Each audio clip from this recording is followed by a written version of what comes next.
If the digital world is driving you nuts, don't panic. We're going to show you how to disconnect and reconnect with what matters most.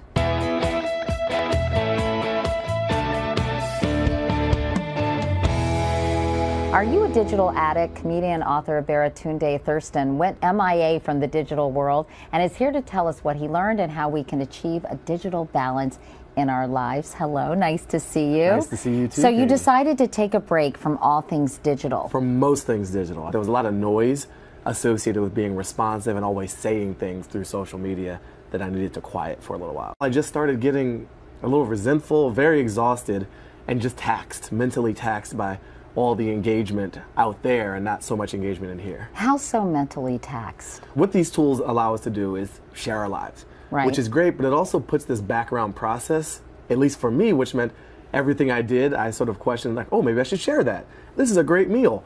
Maybe I should share it. This is a funny thought. Maybe I should tweet it. And all that kind of adds up. I felt like it was taking a lot of mental energy to keep up with all this. Yeah, not enough hours in the day to really deal with it. Plus, also, did you feel like you were being taken away from appreciating a moment in and of itself? I think that's one of the big complaints about walking into things, texting at the dinner table. Yeah, I hear you. Right, and not actually having face-to-face conversations. Like if I were on my phone right now. You know, sometimes it's nice to look at a beautiful sunset, record it in your mind's eye and your memory.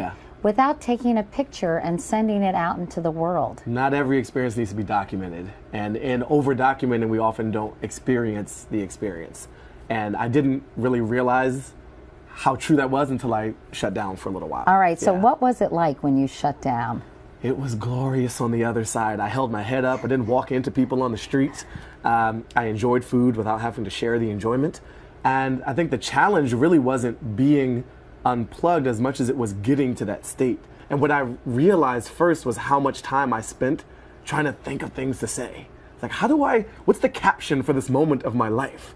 That's what a lot of these tools had done that I hadn't realized until I stopped doing it. So you enjoyed the process of being disconnected, but then you basically got reconnected. I had to come back. That's how I get my news primarily, is through Twitter. That's how I stay in touch with my friends, is through Facebook.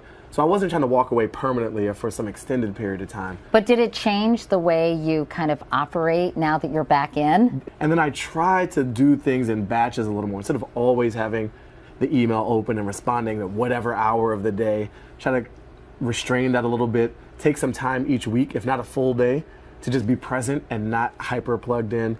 And then once a quarter, I have these weeks where I try to not overdo it on the meetings and just, again, take a more distant step back so I don't get to that crisis point. Plus, you don't really think of big ideas if you're constantly interacting with other people. It's harder to create a great work if you're constantly reacting to everything in your life. And without hours or days or even weeks of relatively unscheduled, disconnected things, you don't give your mind time to process and develop some next big idea.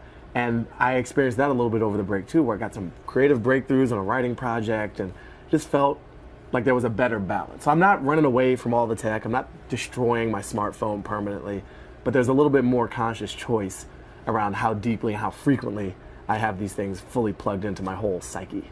Well, you're putting it in the right perspective, I think. Baratunde Thurston, it's good to see you. Good to see you too. Thank you so much, and I think everybody would be well advised to take a digital break every once in a while because it does still your mind and allows you to kind of be in the moment and be in yourself. Anyway, thank you all for watching. You can see all the episodes of Katie's Take on abcnews.com and Yahoo and learn more about my talk show by going to katiecouric.com. We'll see you next time.